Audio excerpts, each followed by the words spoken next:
Muchas gracias. Listo, ya empezamos. Entonces, bueno, me paso a la presentación, pero estoy atenta por cualquier comentario que quieran hacer, ¿ok? O pregunta. Entonces, bueno, vamos a ver la continuación del tema de conducta reproductiva, que ya les explicaba la clase pasada, que es uno de los dos temas que aborda este objetivo 5. Por eso le puse aquí segunda parte, porque ya vimos un poquito, aunque fue mínimo lo que alcanzamos a avanzar. Les había puesto la vez pasada este listado que quiero que tomen muy en cuenta porque justamente son los temas que les voy a preguntar en el cuestionario, que entiendan pues el concepto de reproducción, que solo van en biología 1 desde el objetivo 1 y lo retoman en el objetivo 5 cuando ven genética. Ya no voy a meter la parte de diferencia entre sexual y asexual porque yo ya no lo abordé y no quiero que después, pues, es que no lo vimos, ¿no? Vamos finalmente la que nos interesa a nosotros para este objetivo es lo que tiene que ver con la conducta de reproducción sexual, entonces no vamos a ver los tipos de reproducción. La clase pasada hablábamos sobre la diferencia entre los organismos en función de sus órganos sexuales y los gametos que fabricaban. Entonces hablábamos de lo que son los organismos dioicos, a diferencia de los organismos hermafroditas. Y justamente sobre este tema de hermafroditas fue la exposición. ¿Ok? Con respecto a los organismos dioicos, pues hablamos de que podíamos encontrar la presencia de lo que se conoce como dimorfismo sexual. Ahorita lo voy a retomar. Y digamos que estos tres primeros puntos, pues los abordamos la clase pasada y ahorita nada más los voy a mencionar de manera muy, muy rápida. Vamos a ver hoy los tipos de fecundación, que también es probable que los hayan visto en biología. Bueno, yo por lo menos con mi grupo sí lo abordé, pero vamos a verlo de manera muy breve. Y después vamos a ver justamente estos términos que a veces los confunden, entonces es importante distinguir qué es el cortejo y qué es la cópula y qué significa cada uno y no confundirlos porque son cosas diferentes, aunque van relacionadas. Y luego vamos a ver los sistemas de apareamiento que vamos a ver estos términos que, pues bueno, también si retomamos estos significados de las palabras, van a ver que va a ser muy fácil entender qué significan los términos de una manera muy clara, ¿ok? Entonces vamos a ver lo que es la poliginia, poliandria, poliginandria y monogamia. Y vamos a ver un poquito del cuidado parental. Bueno, vamos a ver algunos ejemplos de selección de pareja, de cortejo, y después vamos a empezar con los artículos de la doctora Tatiana. Mi intención es que hoy se expongan por lo menos 2, yo espero que nos dé tiempo, y mañana expondremos los que nos faltan, ¿ok? Yo puse ya un orden, hoy les mandé mensaje a los que yo espero que puedan exponer hoy. Si me extiendo, pues bueno, ni modo, lo recorreremos para mañana, pero yo quiero que nos dé tiempo de abordar por lo menos algunos ejemplos el día de hoy, ¿ok? Entonces, bueno, pues vamos a darle velocidad. Empezamos con el concepto de reproducción. Justamente en esta imagen, pues se ve que hay una formación de nuevos individuos, los polluelos que están aquí con esta ave, y lo que estamos viendo es que cuando hablamos de reproducción se van a formar nuevos seres vivos que no existían, pero para que haya reproducción, pues tiene que haber progenitores. En el caso de la reproducción sexual, pues hablamos de una hembra y un macho que van a unir sus células sexuales, que se llaman gametos. Los gametos son, en el caso de los animales, los femeninos son los óvulos, los gametos masculinos son los espermatozoides. Recuerden que la palabra gameto significa célula sexual, que justamente eso lo deben de abordar en genética ahora que están en biología 1. Entonces, bueno, para que haya reproducción sexual tiene que haber una formación de gametos, se tienen que formar células sexuales y tiene que haber un proceso de fecundación, como vamos a ver más adelante. ¿Ok? Dijimos que dependiendo los órganos sexuales que tenga un animal y los gametos que fabrique, se pueden distinguir dos tipos de animales, lo que conocemos como animales dioicos, que dijimos que dioico significa que son organismos con sexos separados, son dos individuos independientes, hembras de machos, hay individuos hembras e individuos machos, y un mismo individuo no puede ser macho y hembra a la vez, ¿ok? Que es lo que distingue justamente al hermafroditismo. Entonces, en los organismos dioicos vamos a ver por separado individuos que van a fabricar óvulos, que van a fabricar gametos femeninos, e individuos separados que van a fabricar espermatozoides, que son los gametos masculinos. Entonces, en algunos de estos animales que son dioicos, podemos encontrar dimorfismo sexual. El dimorfismo sexual no se da en todos los animales, solamente en algunos. Y dijimos que esto significaba que cuando se habla de que hay dimorfismo sexual, quiere decir que hay diferencias físicas, ¿sí? Hay diferencias en la apariencia entre las hembras y los machos que forman a la especie. Y si yo los veo a simple vista, solo con eso yo voy a identificar que son hembras o machos en función de sus atributos o sus características físicas. Este dimorfismo podía manifestarse de muchas formas. La mayoría de las veces es muy evidente y a veces pues es poco perceptible. Pero pues bueno, los ejemplos que les puse aquí pues son muy evidentes, como aquí el macho, que lo vemos muy colorido, con plumas más grandes, con de colores muy llamativos, a diferencia de la hembra, que pues es un poquito más pequeña y con colores muy neutros, ¿no? Muy parda. En este caso les había mostrado que, bueno, podemos ver a la hembra de menor tamaño que el macho más robusto, más musculoso y además con la presencia de astas, ¿no? Que en las hembras no se presentan. En este caso, que lo hemos mencionado muchas veces, el del pavo real, muy, muy evidente, a diferencia entre el macho con su plumaje y sus colores, a diferencia de la hembra, que pues no muestra ni esas plumas características ni esos colores como el macho, ¿ok? Les ponía otros ejemplos, como el caso de estos peces. Vemos a la hembra también ligeramente más pequeña, al macho más grande y además de un color muy llamativo, la hembra de un color muy neutro, como acabamos de ver. Voy, Mauricio. Y en este caso les ponía un ejemplo de una especie de araña, donde aquí vemos que la hembra es la que es muy grande, la que es de mayor tamaño, el macho es muy pequeñito y la hembra es la que es más colorida y más llamativa que el macho. Entonces, en términos simples, vamos a entender que el dimorfismo, morfo significa forma y di significa dos. Entonces es cuando vamos a encontrar formas diferentes o dos formas diferentes entre hembras y machos. Y esas diferencias tienen que ser evidentes a simple vista para que yo lo considere dimorfismo sexual. ¿Sí? Mauricio, te escucho. ¿Hay alguna cierta razón por la cual ahí la araña sea mucho más grande que, por ejemplo, el macho? Sí, bueno, una razón que sea lo que determine que sea así, no. Simplemente, pues esto ha sido el resultado de cuestiones evolutivas que finalmente han llevado a que, pues, así se formaran las hembras y los machos, y son estas características que han prevalecido en función del proceso evolutivo. Pero que haya una razón por la cual así sea, pues no. En algunas especies se piensa que pues la hembra, como es la que va a poner los huevos y es la que va a dar esos recursos para que los óvulos pues tengan todos los nutrientes necesarios, pues van a significar una mayor inversión de recursos. Pero en muchas especies las hembras son más pequeñas que los machos. Entonces, alguna explicación que se le ha dado a esto es que, pues a lo mejor las hembras tienen que pasar más desapercibidas de los depredadores y pues si fueran más grandes podrían ser más vistas o incluso si fueran coloridas pues serían más fácilmente identificadas por depredadores y que posiblemente esa fue una razón que evolutivamente pues las que sobrevivieron fueron las hembras con colores más neutros o más pequeñas, pero no podemos dar una causa específica para cada caso, ¿no? Finalmente es el resultado pues del proceso evolutivo que ha vivido cada especie. ¿Sí, Mauricio? Sí, Ok, muchas gracias. Entonces, bueno, seguimos. En el caso del artículo de hermafroditismo, aquí resumo un poco lo que venía en el artículo, que son los términos que quiero que tengan claros, porque es importante que los distingan. Dijimos que se consideraba hermafrodita a un individuo que es capaz de fabricar gametos femeninos y masculinos, o sea, que puede fabricar óvulos y espermatozoides. De manera general, eso es un individuo hermafrodita.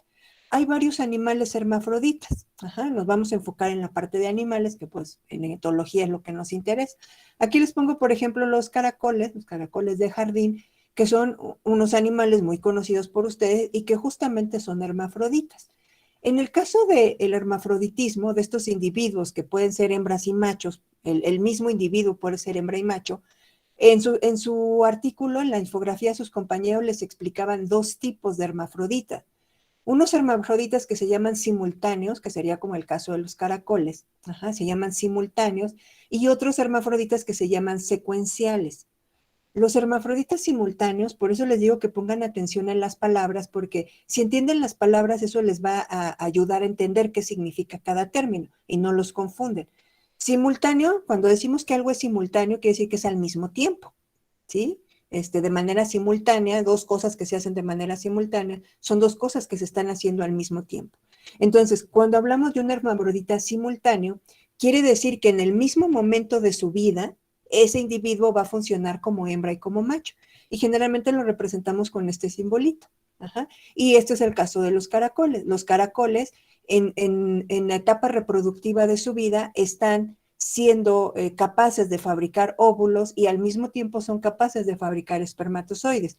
Y les explicaba yo que estos animales, para poderse reproducir, se junta uno con otro y se ponen como encontrados, de modo que la parte femenina de uno es fecundada por la parte masculina del otro y viceversa, mientras está fecundando con su parte masculina al otro, está recibiendo los espermatozoides del otro para fecundar sus propios óvulos.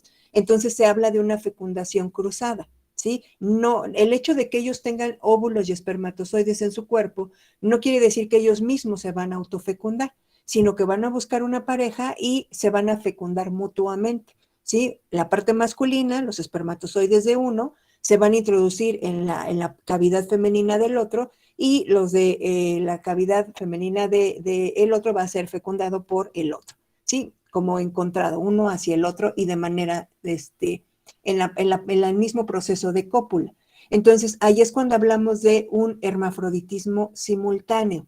Simultáneo es porque al mismo tiempo, en su mismo periodo de vida, en el mismo momento de su vida, ese animal está produciendo gametos femeninos y gametos masculinos. En ese momento está siendo hembra y macho a la vez, ¿ok? Eso significa hermafroditismo simultáneo. En el caso de los hermafroditas secuenciales, también la palabra secuencial les puede ayudar a entender la diferencia. Secuencia es como algo que va en un orden, algo después de otra cosa, ¿ok? Entonces, si hablamos de una secuencia, es algo que va en un orden y después va algo y después va algo y va siguiendo un orden determinado. Entonces, cuando hablamos de secuenciales, pues nos está hablando de animales que no van a ser al mismo tiempo hembras y machos en un momento de su vida, sino que van a cambiar, ¿sí? Ahorita vemos los nombres, pero va a haber individuos que en algún momento de su vida van a ser machos, pero ellos mismos dentro de su cuerpo pueden cambiar para que se desarrollen los órganos sexuales femeninos o si los tienen ahí, empiecen a funcionar aunque no estén, aunque ya están formados, pero se van a ser funcionales y entonces en algún momento de su vida funciona como macho y después va a funcionar como hembra. El mismo individuo, ¿sí? Pero no de manera simultánea, no al mismo tiempo en su vida, sino en un momento de su vida va a ser macho y en otro momento de su vida va a ser hembra. O al revés, en algún momento de su vida primero va a ser hembra y después va a cambiar y va a ser macho. Son hermafroditas porque un mismo individuo va a ser hembra y macho. La diferencia con los simultáneos es que los secuenciales no son hembra y macho al mismo tiempo, sino que primero es uno y luego el otro. ¿Ok? En el caso de que primero sea macho y luego sea hembra, les decía que se llamaba protandria.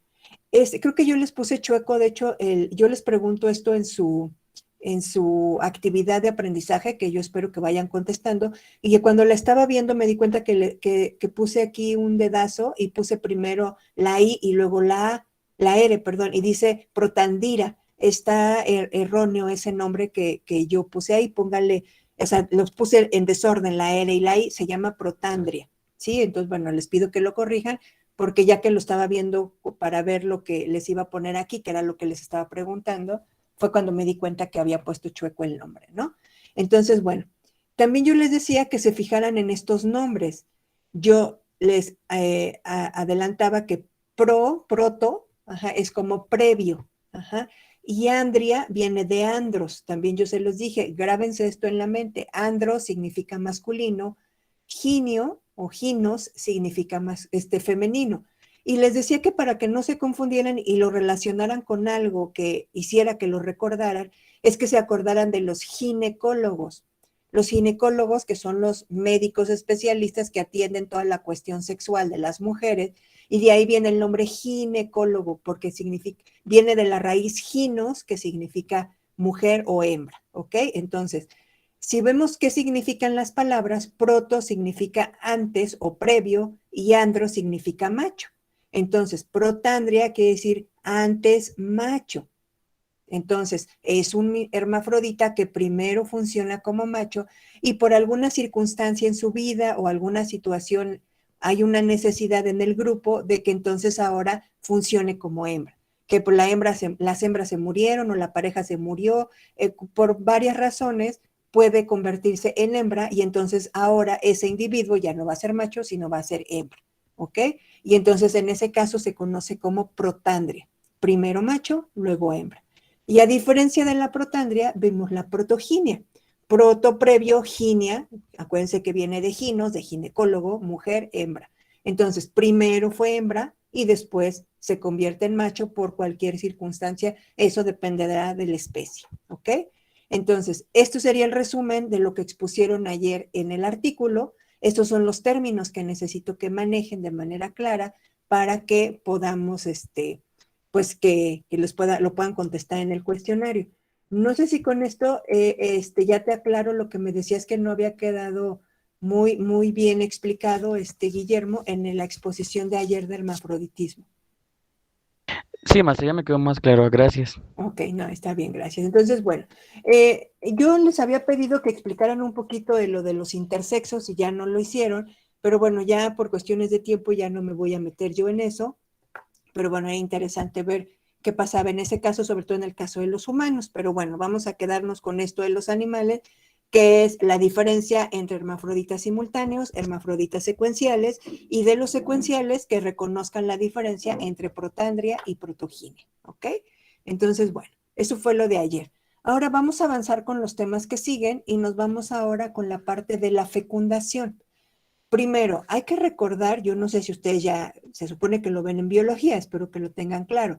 La fecundación es el proceso por el cual se une el óvulo con el espermatozoide, ¿sí? Para que esto suceda, pues tiene que haber una cercanía y tienen que unirse el óvulo y el espermatozoide. Entonces, cuando hablamos de fecundación, pues primero tenemos que tener los gametos, tenemos que tener óvulos y espermatozoides.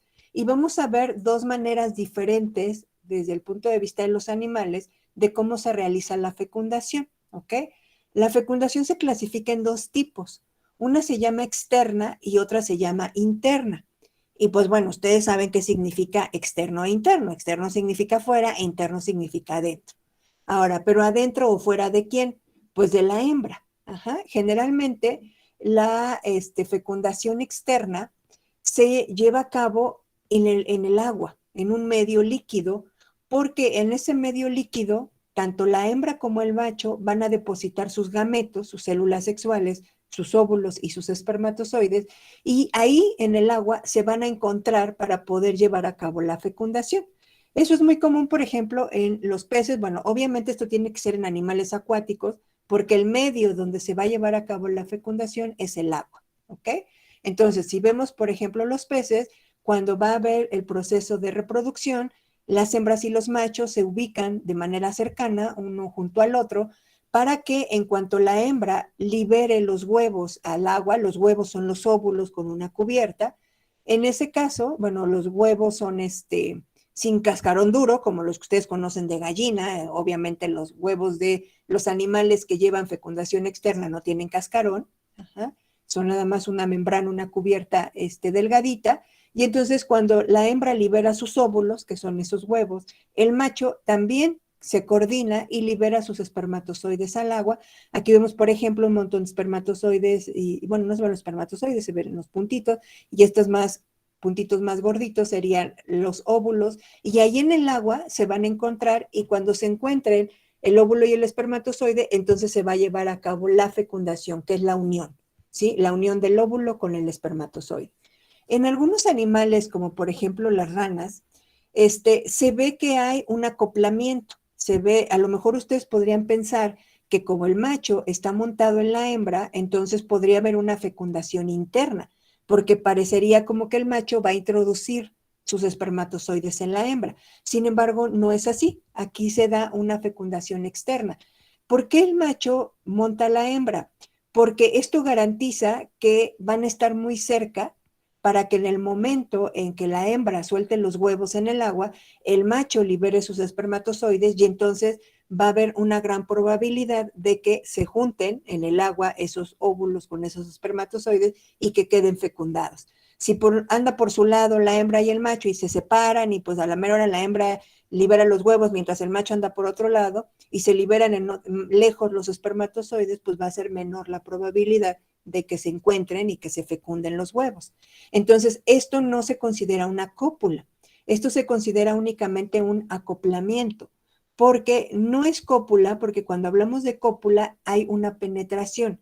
Cuando se habla de cópula es cuando el macho introduce al interior de la hembra el semen, y aquí no está viendo esa introducción, por eso no se considera una cópula, ¿sí? Esto sería dos animales que están acoplados para poder llevar a cabo la liberación de gametos y que se sintonicen y que finalmente la fecundación se pueda llevar a cabo de manera exitosa, pero es una fecundación externa, ¿sí? Entonces, cuando hay fecundación externa, no hay cópula, ¿sí? Ahorita vamos a explicar ya, a definir qué significa cópula.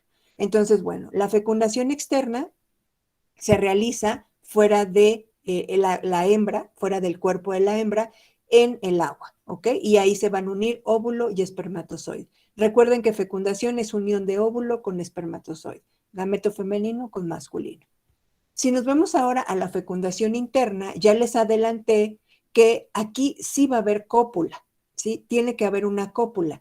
Y gracias a un órgano copulador, le llamamos órgano copulador, que el macho va a tener un aditamento para que con ese órgano introduzca en la hembra el semen y que los espermatozoides lleguen hasta los óvulos que están dentro de la hembra.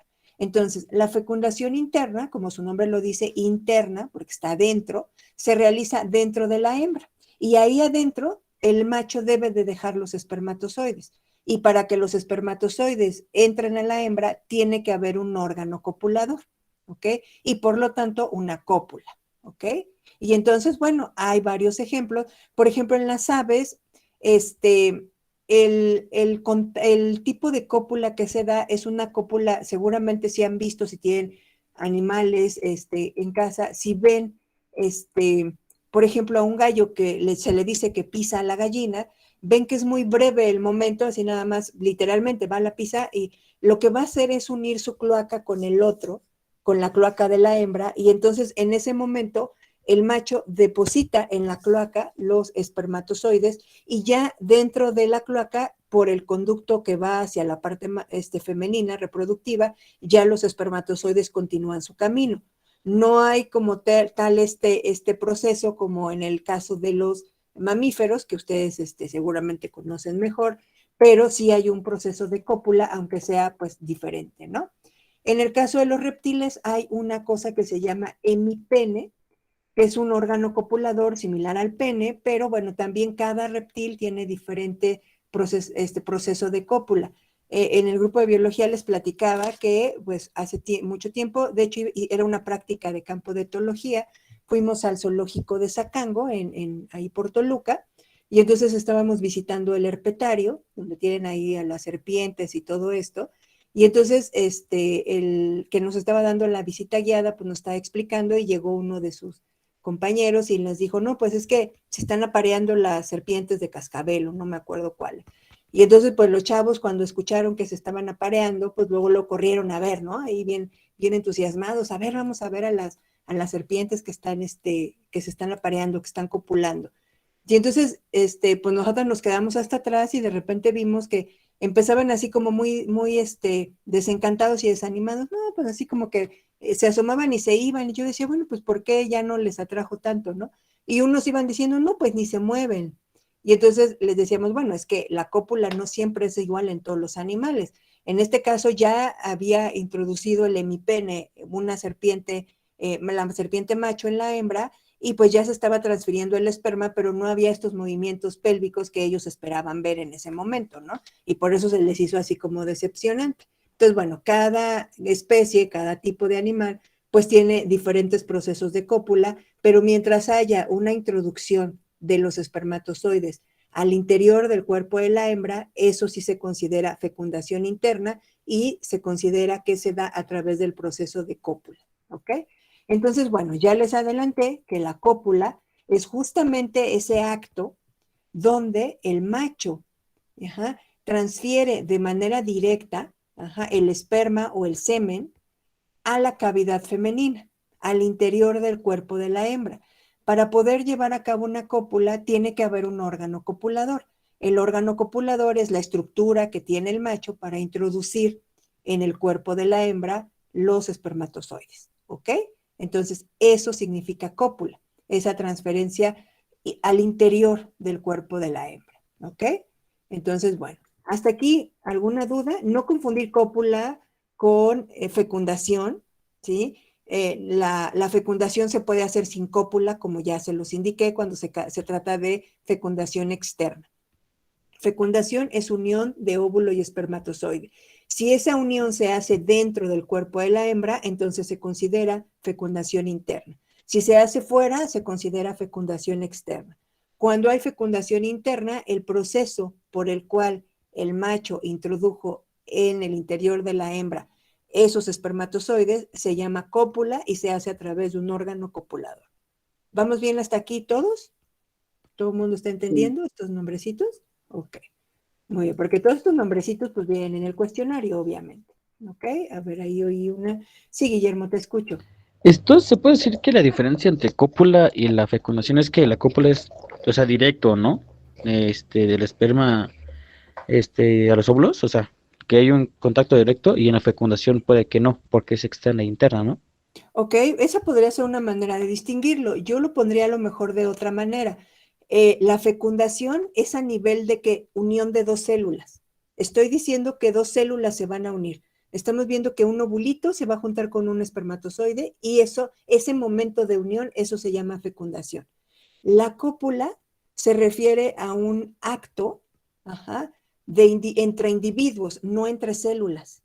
¿Sí? No se están juntando dos células, están dos individuos haciendo una serie de actividades, una serie de conductas, de acciones que van a permitir que los espermatozoides del macho lleguen hasta donde están los óvulos de la hembra para que entonces se pueda hacer la fecundación.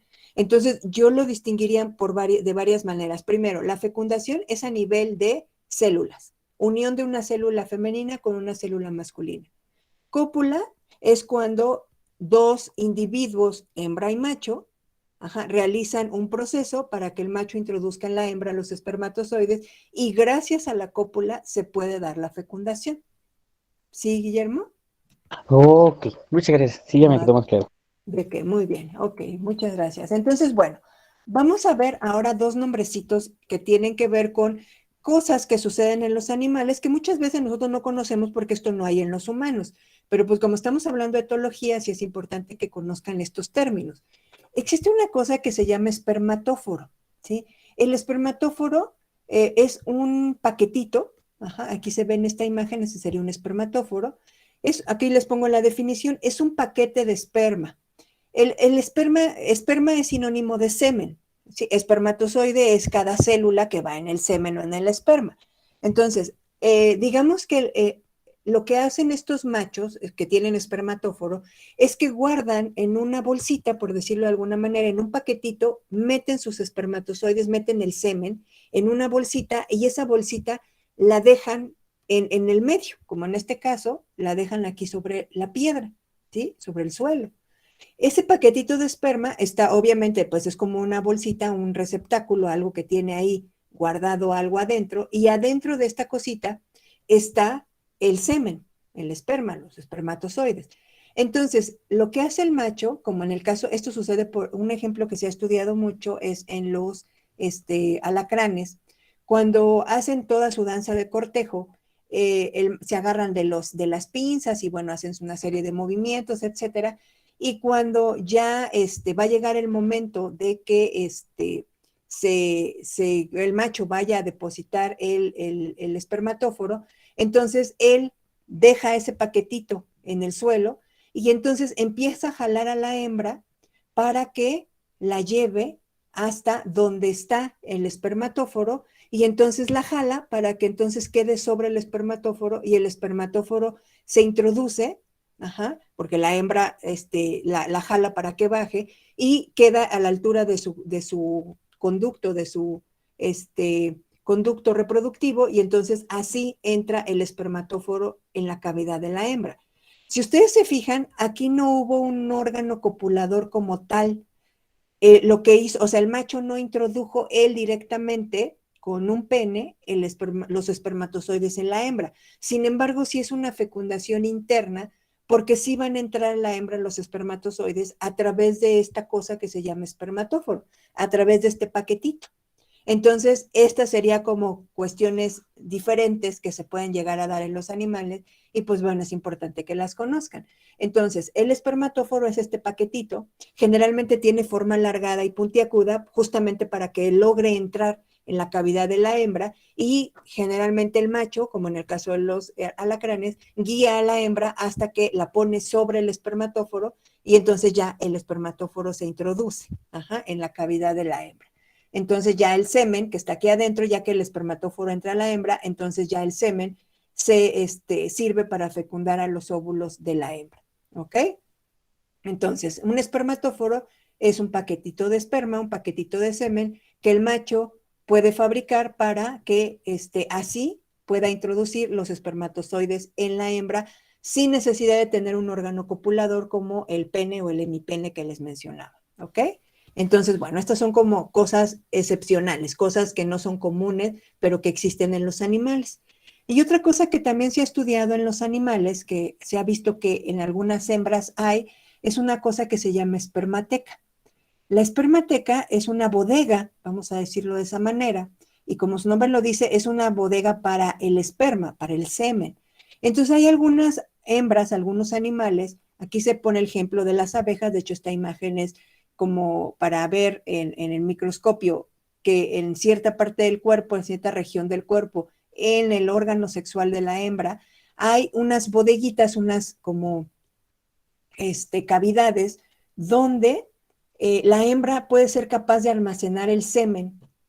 Una vez que la hembra copula con el macho, la hembra puede guardar el semen en estas bodegas y en las especies que tienen esta espermateca, el semen puede permanecer viable mucho tiempo, ¿sí? Por ejemplo, en las abejas, no sé si ustedes conozcan que cuando se va a generar una nueva colonia, una nueva colmena, una abeja reina, que es la que va a fundar la nueva colonia, hace un vuelo nupcial con un macho que se forma por un proceso que se llama espermatogénesis, partenogénesis, se forma un macho y entonces la hembra hace un vuelo nupcial con el macho, copulan, el macho introduce los espermatozoides en la hembra y la hembra, como tiene espermatecas, se guarda el semen ahí en esas bodegas y entonces pues el macho generalmente tiene una vida muy corta, se muere, se va y la hembra, todo el tiempo que dure la colmena, que pueden ser hasta meses, va a seguir teniendo espermatozoides viables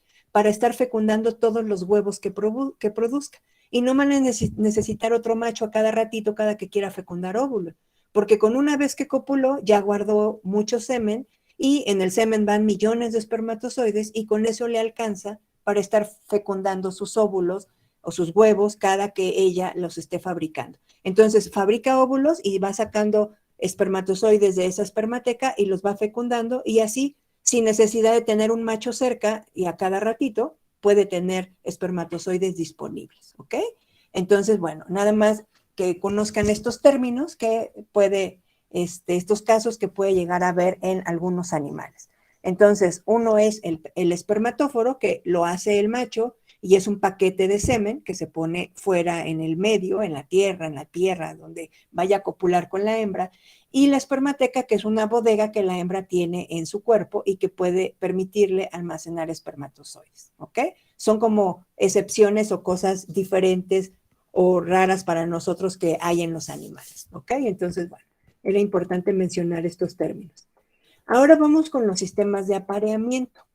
Ya dijimos que, bueno, que hay diferentes maneras de copular y que si es fecundación externa o interna y que pues hay especies que pueden tener espermatóforo y algunas hembras y en algunos grupos que pueden llegar a tener espermateca, todos estos nombrecitos y cosas raras que no sabíamos que existían.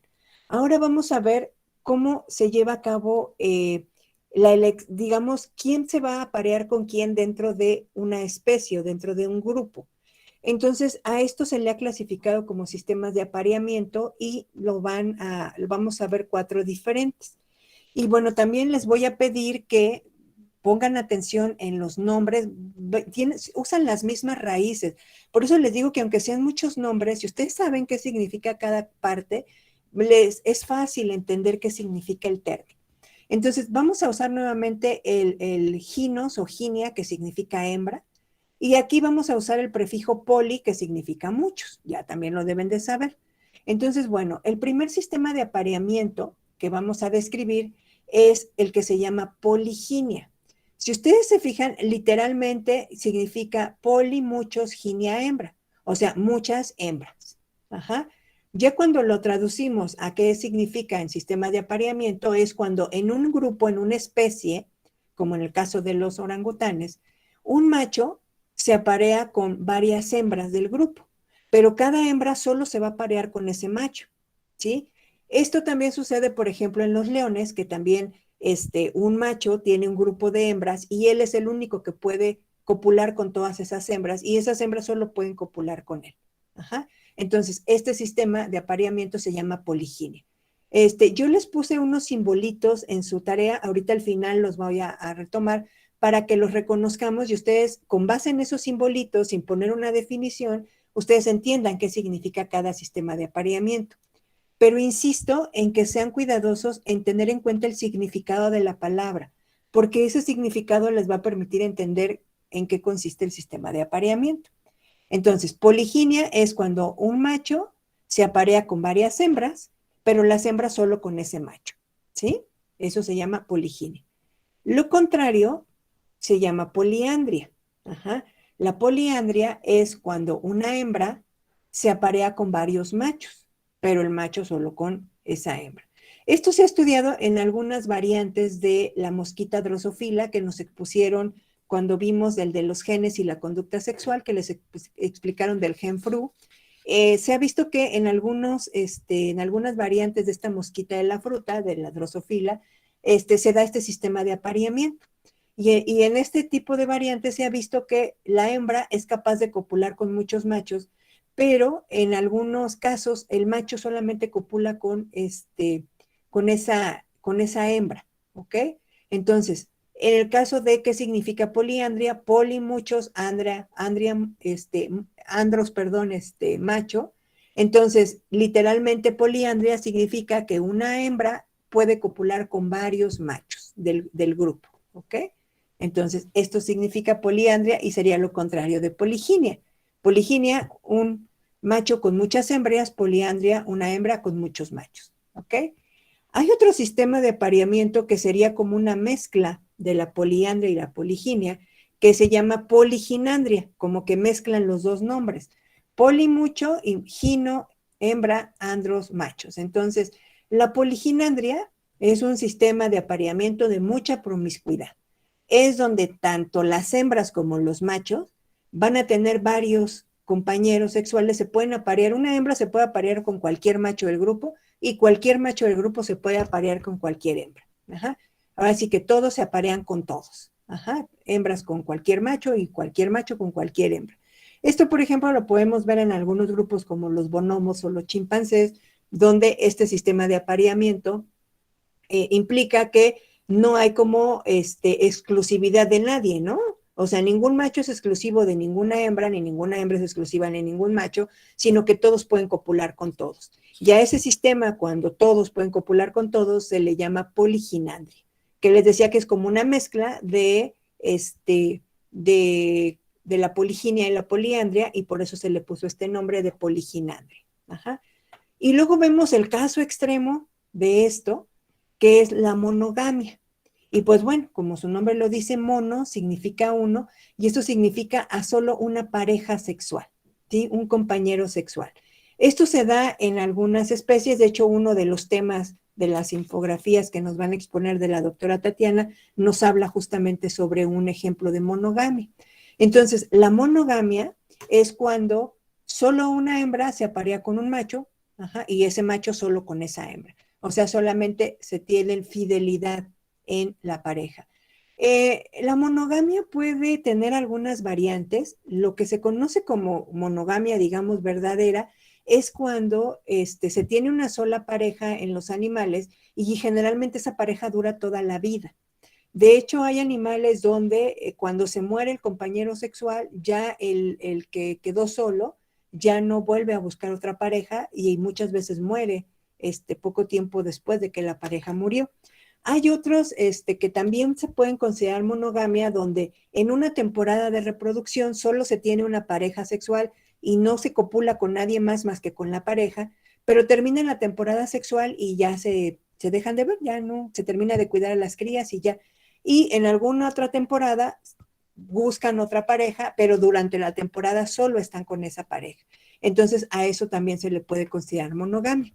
Entonces, monogamia es cuando solo hay un compañero sexual y hay como fidelidad en la cuestión del apareamiento de uno con otro y no copulan con ningún otro individuo. Digamos que aquí sí hay exclusividad tanto de la hembra como del macho, que sería todo lo contrario de la poliginia que acabamos de comentar. ¿Ok? Entonces, bueno, yo les puse, creo que lo puse acá mejor, se ve más bonito aquí. Yo les puse unos nombrecitos ahí a sus, más bien unos simbolitos ahí en su hoja. Creo que los puse en el mismo orden que ustedes los tenían, espero que sí. Y lo que quiero que veamos es, bueno, ¿qué nos está representando cada uno de estos simbolitos?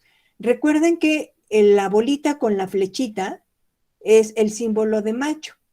Y la bolita con la crucecita es el símbolo de hembra. Esto lo tienen que distinguir para poder entender qué está significando cada uno de estos símbolos.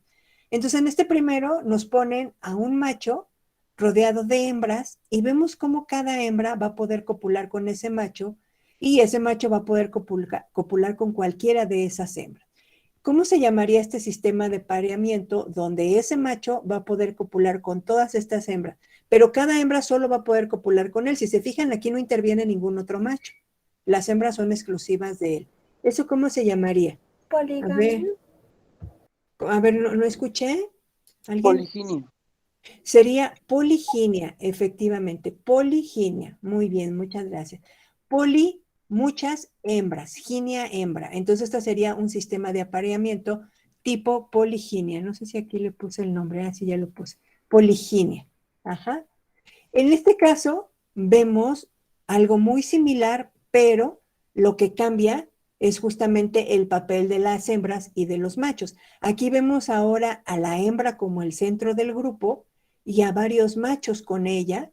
Esta hembra copula con cualquiera de esos machos, pero estos machos no van a ir a copular con otra hembra, solo con ella.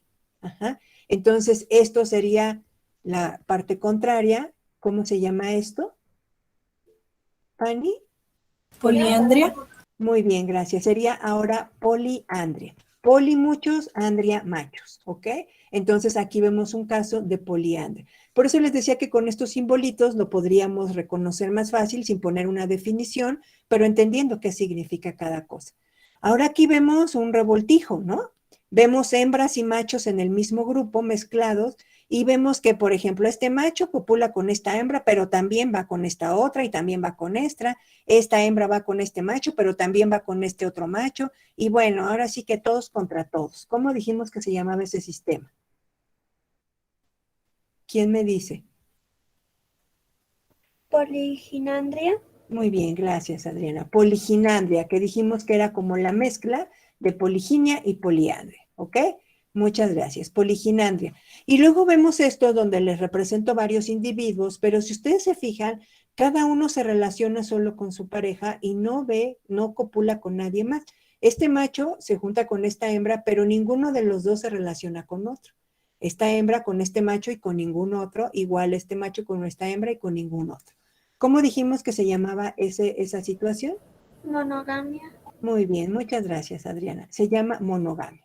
Entonces, si se fijan, es muy fácil distinguir los sistemas de apareamiento y acordarse de qué significa cada nombre si sabemos qué significa cada una de las partes que conforman a la palabra, y así ya no lo confunden, ¿ok?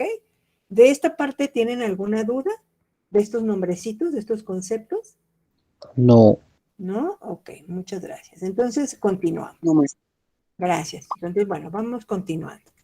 Entonces, ahora, ya que entendimos que, bueno, hay varias maneras de relacionarse en función de con quién se copula y con quién no dentro de una especie, ahora vamos a ver, bueno, ¿y cómo le hago para ver con quién sí copulo y con quién no?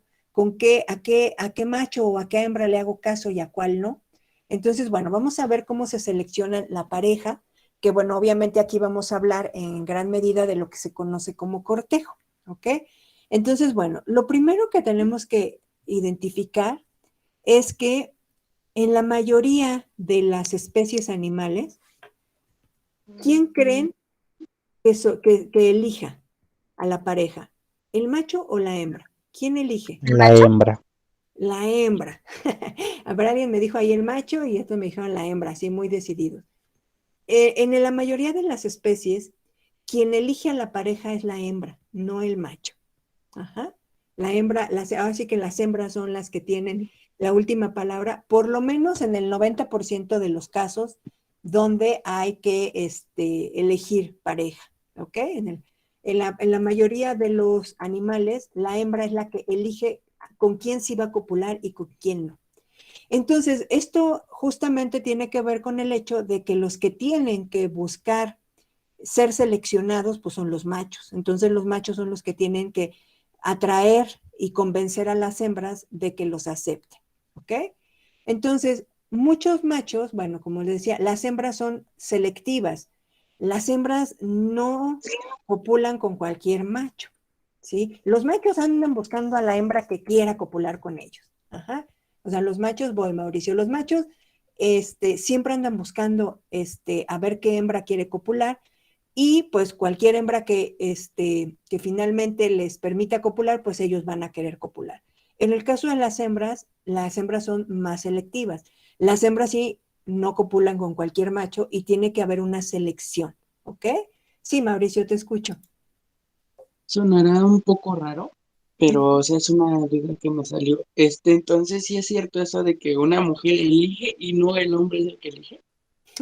Bueno, acuérdense, como les he dicho, en el caso de los humanos, no podemos reducir nuestra conducta a algo tan simple como el resto de los animales, porque en el caso de los humanos tenemos un sistema nervioso, un encéfalo muy desarrollado, además de toda esta cuestión del intelecto y toda la cuestión del lenguaje, y esto hace que nuestra conducta sea muy compleja, ¿sí? Entonces, a lo mejor podemos hacer como hasta chistes o equivalencias, ¿no? Pero en el caso de los humanos, pues más bien son normas sociales que se aprenden a partir de la cultura que nos rodea, no tanto por estas razones, ¿sí? En el caso de los animales, pues no tienen esos prejuicios culturales o sociales que en los humanos son los que controlan nuestra conducta en gran medida, ¿no? Pero bueno, muchas veces se ha como querido tratar de explicar un poquito lo que pasa en los humanos con lo que observamos en los animales, ¿no? Entonces, como en los animales se ve que en la mayoría de los casos las hembras son las que son selectivas y no con cualquier macho se van, pues entonces esto se ha asumido como que fuera lo mismo en el caso de los humanos, pero repito que esto es más bien una cuestión de creencias y de cultura. Ahora tiene sus diferencias, pues diferentes como modos de actuar, ¿no? A lo mejor en el caso de cuando se habla de una sociedad muy machista, como desafortunadamente es la mexicana, pues incluso se considera hasta como un valor muy grande el hecho de que las mujeres, pues no estén teniendo varias parejas. Pero finalmente eso es decisión de cada persona y nadie tiene por qué juzgar la vida de nadie, ¿no? Son cuestiones de prejuicios sociales y culturales, creo yo. Pero bueno, pero sí se ha tratado como de equiparar esto con los humanos, efectivamente. ¿Sí, Mauricio? Ok, América. Sí, muy bien. Entonces, bueno, pues sí se ha querido imitar mucho esto. Pero bueno, hablando de los animales en general, no humanos, vemos que Pues sí, efectivamente, en el 99% de las especies, las hembras son las que deciden con qué macho copular y no copulan con cualquier macho, sino que son selectivas. Ajá. Y los machos tienen que pasar por una serie de pruebas que los hace pues ser aptos o viables para ser elegidos o no. Entonces, muchos machos, justamente, esa es la razón por la cual muchos machos tienen muchos atributos, muchos atractivos que las hembras no tienen. Las hembras no van a pelear para que alguien las elija, entonces finalmente pues no tienen que tener colores hermosos, no tienen que tener grandes plumas ni nada, ni grandes colores o muy llamativos, porque finalmente pues ellas no van a competir para que alguien las busque. Generalmente los que van a competir son los machos, entonces los machos son los que tienen los atributos y muchas veces, ya no me va a dar tiempo de ponerles unos videitos muy, muy interesantes, donde se han hecho estudios de ver cómo esos atributos que tienen físicamente, finalmente están representando atributos fisiológicos, o sea, los animales más bonitos o con colores más vistosos o con astas más grandes, como en este ejemplo que le estoy poniendo, finalmente eso está representando una mayor, digamos, bienestar biológico en su cuerpo. Son más sanos, son más longevos, etcétera. Se han hecho estudios con eso y se ha visto que sí hay una relación, ¿ok? Pero bueno, ya desafortunadamente no nos da tiempo, nos comió el semestre. Pero bueno, el caso es que los machos pues son los que tienen estos atributos, por eso son los que son coloridos, son muy vistosos, muy atractivos, porque son los que tienen que buscar ser vistos por la hembra para que los seleccionen y que puedan copular con ellas, ¿ok? Entonces, una de las estrategias que en la naturaleza se ha desarrollado, ha evolucionado a través del tiempo, de millones de años, es lo que se conoce como el cortejo. El cortejo son una serie de comportamientos que generalmente realiza el macho, como les digo, prácticamente todas las especies, y lo que hace el macho es hacer una serie de acciones que buscan atraer a la hembra con fines de reproducción. La intención es convencer a la hembra de copular con él. Entonces, hay muchas maneras que se ven en la naturaleza de cómo se puede hacer el cortejo. Puede ser únicamente mostrando atributos, como en el caso del pavo real, donde muestra su plumaje y así convence a la hembra, ¿no? O sea, no hace, no hay una pelea de por medio, no la convence con un regalo, lo que hace es mostrar sus atributos que él tiene y pues ya la hembra decidirá pues cuál de los machos que está viendo a su alrededor, si la convence para, bueno, sí copulo con él, sí me conviene para mis descendientes y pues en función de eso pues ella tomará una decisión si copula con él, si lo acepta o no. Entonces, esta es una manera del cortejo, o sea, el cortejo son todas estas acciones que el macho realiza con la intención de convencer a la hembra de que copule con él. Entonces, un ejemplo de cortejo es mostrar atributos, como en el caso del pavo real. Ajá. Otro ejemplo podríamos verlo cuando se emplean cantos o sonidos que hacen algunos animales, pues bueno, eso se nota mucho en las aves, que cantan o hacen ciertos sonidos y lucen sus atributos, como el caso de estas aves que vamos a ver aquí. Les voy a poner el video, creo que tiene este sonido, aunque se oyen unas voces ahí, pero quiero que escuchen el sonido que hacen, ¿no?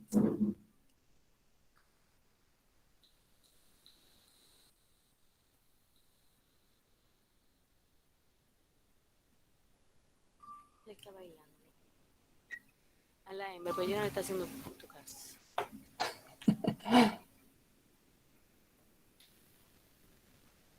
Entonces, vean a la hembra. La hembra es esta de aquí y los machos son estos que están aquí con este buche rojo.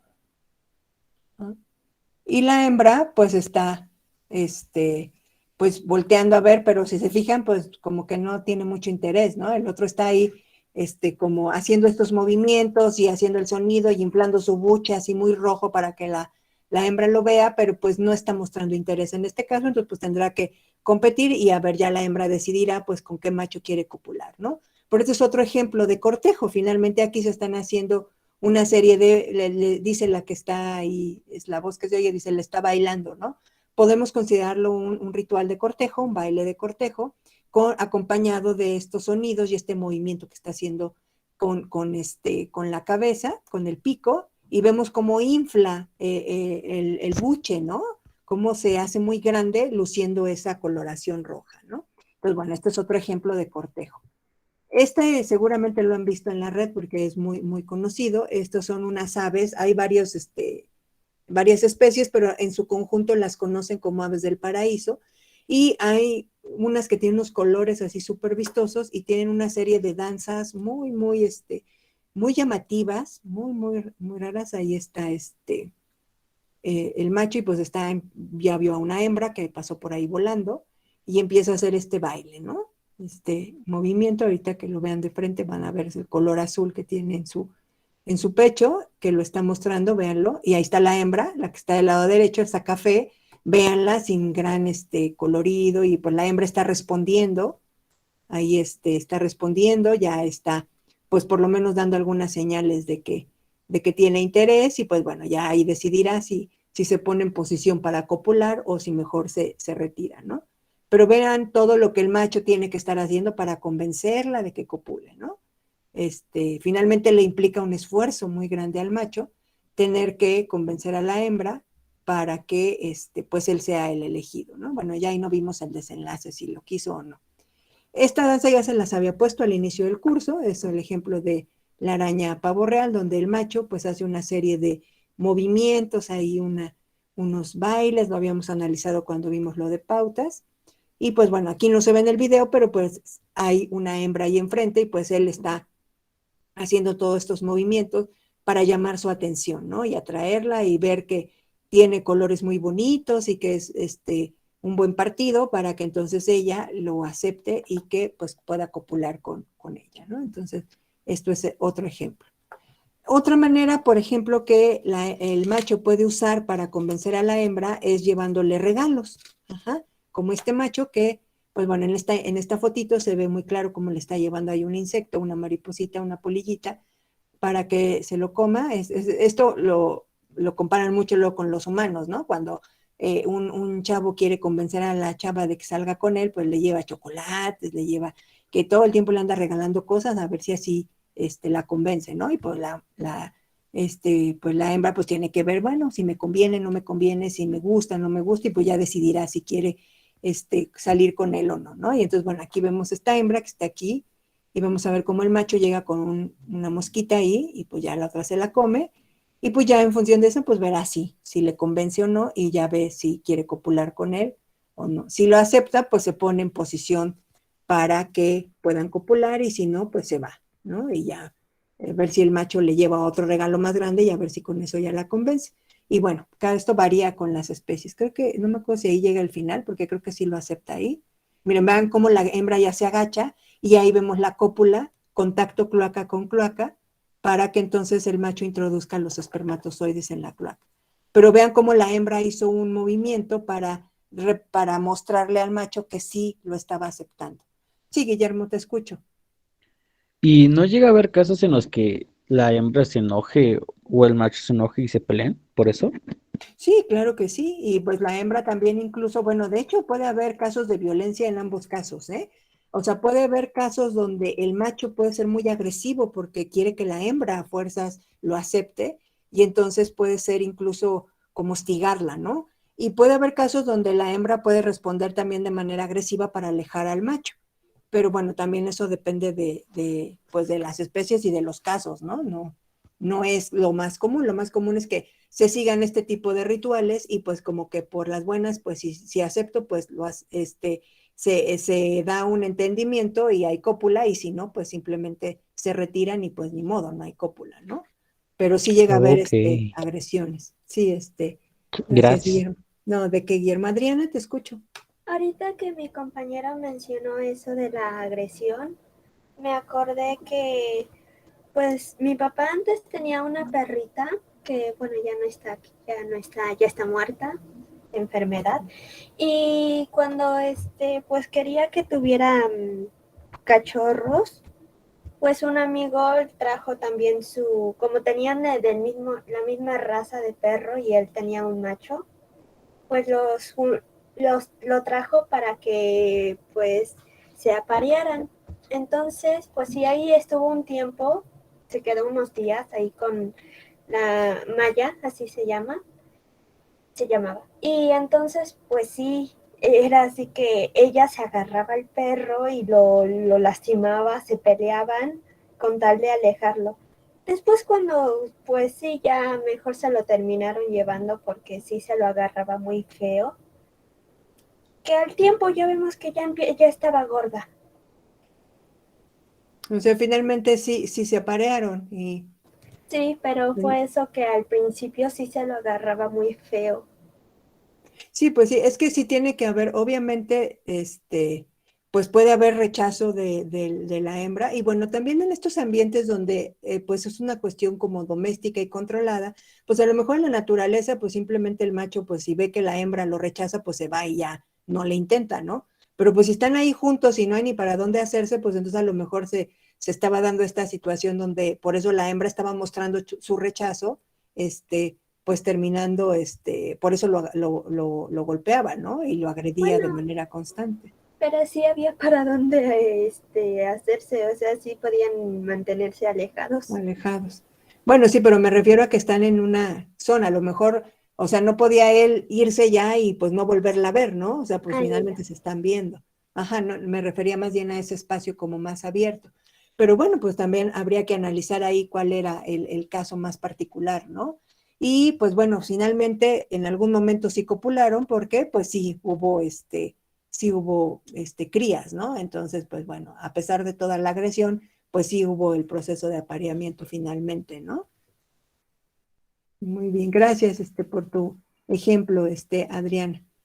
Y bueno, vamos a ver, ya vimos entonces lo que se tenía que ver con ese cortejo, cuando los machos convencen a las hembras bailándoles o llevándoles regalos o mostrándoles sus atributos, pero también puede llegar a haber casos donde no se trata como tal de un cortejo para que agradar a la hembra, sino que los machos entre ellos tienen que luchar y entonces ya el que resulte vencedor es el que se queda con el derecho de copular con la hembra. Entonces, por ejemplo, estos carneros, vemos cómo están, pues varios machos ahí como retándose unos a otros, porque en este tipo de animales, pues primero los machos como que entre ellos luchan y ya los que queden, como vencedores de esa lucha, son los que van a ir a tener la posibilidad de copular con las hembras. Entonces, generalmente las hembras están alejadas o viendo la lucha y pues están esperando a ver ya que entre ellos estén golpeando y el que finalmente pues salga herido, algunos terminan hasta muertos, o a lo mejor los que decidan ya retirarse porque reconocen la superioridad de los otros, pues se van alejando y ya los que queden como vencedores de la lucha, pues son los que van a tener el privilegio y la hembra ya los va a aceptar, ¿no? Entonces, digamos que ahí la hembra pues copula con los que queden vencedores de esas luchas, ¿no? Entonces, bueno, hay muchas maneras de, pues que se decida cuál va a ser finalmente el macho que copule con la hembra, ¿no?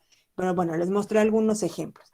Y una vez que se da la cópula y que finalmente pues ya hay, como en el caso que nos comentaban también de la perrita, que pues ya hay, desarrollo embrionario y va a haber crías, entonces, bueno, ¿qué va a pasar después con las crías? Entonces, eso se conoce como cuidado parental. El cuidado parental, pues, se refiere al cuidado que se va a tener de los descendientes.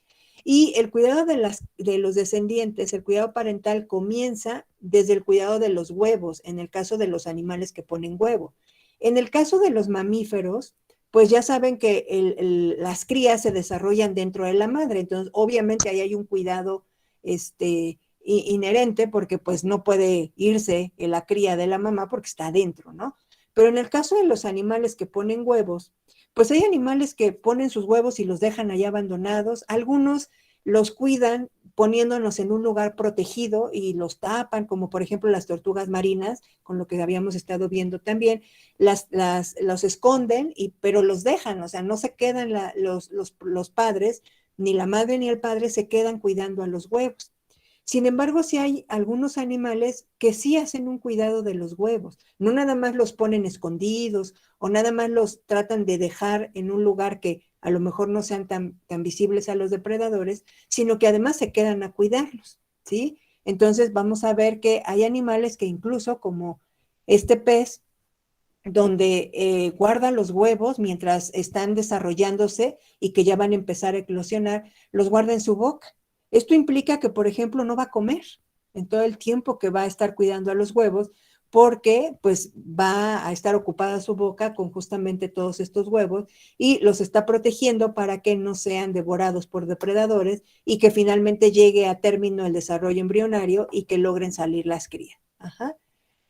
Hay otro, como seguramente han oído hablar del caso de los pingüinos, donde incluso uno de los progenitores, bueno, de los padres, se va turnando para pues irse a alimentar otro mientras el otro va, y entonces pues pueden pasar mucho tiempo que dure el desarrollo embrionario del huevo, bueno, de la cría que está en el huevo, para que pueda eclosionar, y entonces pues puede llegar a haber animales que si están en su función cuidar el huevo mientras el otro está buscando alimento, pues llueve, trueno, relampague, se va a quedar cuidando el huevo y no lo va a abandonar, ¿no? Entonces, esto también implica un gran gasto de recursos para los padres, porque en algún momento, bueno, no sé, no les puse aquí, pero en el caso, por ejemplo, de los pulpos, en la mayoría de especies, las hembras, una vez que ponen los huevos, se quedan a cuidar los huevos todo el desarrollo embrionario, y no sale la hembra ya para comer ni nada y la hembra termina muriendo por cuidar a sus huevos, ¿no? Entonces,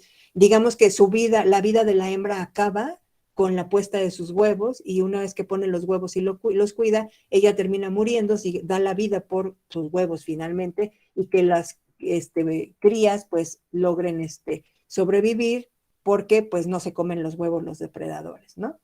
Y en el caso de que ya haya crías, o sea, una cosa es cuidar los huevos y una cosa ya que salgan las crías, y bueno, también hay animales que cuidan los huevos, pero ya no cuidan las crías, como en el caso del pulpo que les decía, porque pues la hembra se muere cuando cuidando a los huevos y cuando nacen los pulpitos, pues ya ellos solo se abren paso en la vida y ya nadie los va a cuidar, ¿no? Hay animales que ni siquiera cuidan los huevos y tampoco a las crías, ¿no? Pero hay también casos donde los progenitores cuidan a las crías, ¿sí? Una vez que nacen del huevo o en el caso de los mamíferos, una vez que nacen de la madre, pues se cuida de ellos, ¿ok? Este es el caso, por ejemplo, de muchas aves donde pues la hembra generalmente se queda al cuidado de las crías. Muchas aves son dependientes, muchos de estos animales, de estos polluelos, pues no pueden alimentarse al inicio por sí solos, entonces son dependientes y no saben volar, entonces son dependientes y tienen que estar al cuidado y ser alimentados por los padres. En muchas especies de aves justamente se da el cuidado compartido porque es necesario que tanto la mamá como el papá estén llevando alimento para que las crías sobrevivan porque uno solo no se da abasto, pero tiene que alimentarse él mismo y aparte llevar comida a las crías, ¿no? En el caso de los mamíferos, pues es inevitable el cuidado de la hembra. Aquí sí la hembra tiene que ser la responsable porque está de por medio el alimento, que es la leche. En el caso de los mamíferos, ustedes saben que la hembra produce leche en sus glándulas mamarias y es el alimento que las crías van a tener en sus primeras etapas de vida. Entonces, en el caso de los mamíferos, pues el cuidado de las crías va pegado a las hembras porque pues el alimento es dado por ellas, ¿ok? Y las crías de mamíferos son las que cuidan en gran medida más tiempo, son cuidadas, perdón, por más tiempo. Por ejemplo, aquí en los depredadores, ya que vimos lo que es el aprendizaje, pues bueno, obviamente esta hembra con sus cachorros, pues como los tiene que preparar para que después ellos se abran camino por sí solos, son animales cazadores, y entonces pues tiene que enseñarles a cazar, porque si no les enseña, cuando ellos se alejen de la madre, pues no van a poder sobrevivir si no aprenden a cazar, ¿no? Entonces, luego vemos cómo incluso el cuidado llega hasta el enseñarles este tipo de cuestiones como la caza. En el documental que vieron, ¿se acuerdan cómo la hembra de oso polar y la imitaban sus ocesnos para romper el hielo y que finalmente pues ellos fueran aprendiendo que después así iban a encontrar su alimento y que cuando ya se alejaran de la madre, pues pudieran hacerlo por sí solos, ¿ok? Entonces, bueno, entonces vemos que el cuidado de las crías, pues bueno, implica también pues una responsabilidad y puede ser por mucho tiempo, puede ser solamente en los primeros meses de vida, pero hay animales donde se cuida a las crías mucho, mucho, mucho tiempo y pues la supervivencia depende de ese cuidado.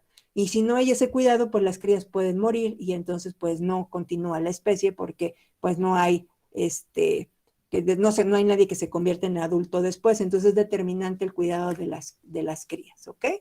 Entonces, bueno, todo esto tiene que ver con esas conductas que tienen los animales al momento de la reproducción y pues de la formación de nuevos seres vivos.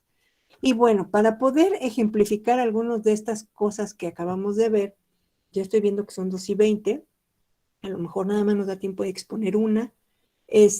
Vamos a ver algunos ejemplos con el libro. Les comentaba que hice una selección. Obviamente el libro trae muchísimos ejemplos. Este libro que es de una etóloga que se llama Olivia Hudson y que este libro que se llama Consultorio Sexual para todas las especies, lo que hace es poner una serie de casos que describe de cosas extrañas en la naturaleza con respecto a la conducta reproductiva. Entonces, no sé, yo había puesto que primero se expusiera, si no me equivoco, el el del elefante. ¿Tienen lista su exposición? No me acuerdo quién le toca. ¿Creen que nos la puedan dar en 8 minutos? ¿Les da tiempo? Es la del elefante africano, ¿verdad? Sí, toca a Adriana y Daniela. ¿Sí creen que les dé tiempo? ¿O mejor lo dejamos mañana? Yo creo que para mañana. Sí. Estaba viendo también, no sé, creo que no está Daniela y me Ok. había dicho que sí, también se había enfermado. Que estaba Es muy verdad, mal. me había dicho, sí, sí, no me acordaba que ella era la que me había dicho. Bueno, de todos modos, si no expone mañana ella, pues te tocaría te exponer solita, ¿ok? Pero sí, yo creo que sí lo vamos a parar porque quiero, justamente a lo mejor estos 5 minutos podemos aprovechar, más bien para ponernos de acuerdo para el último cuestionario. Nada más les voy a pedir que a los que van a exponer mañana, porque entonces mañana serían todas las de la doctora Tatiana, que son 7, no más de 10 minutos, por favor, su exposición, bien concreta, bien sintética, explicada de una manera sencilla, sin estar leyendo ni estar usando términos rebuscados y solamente acotándose a lo más sencillo, por favor, lo más concreto y breve posible, ¿ok? Porque si no, entonces se nos va a ir la clase y no nos va a dar tiempo, ¿ok? Entonces, bueno, déjenme, voy a parar la grabación para nada más ponernos de acuerdo para lo del último examen, ¿ok? Denme un segundo.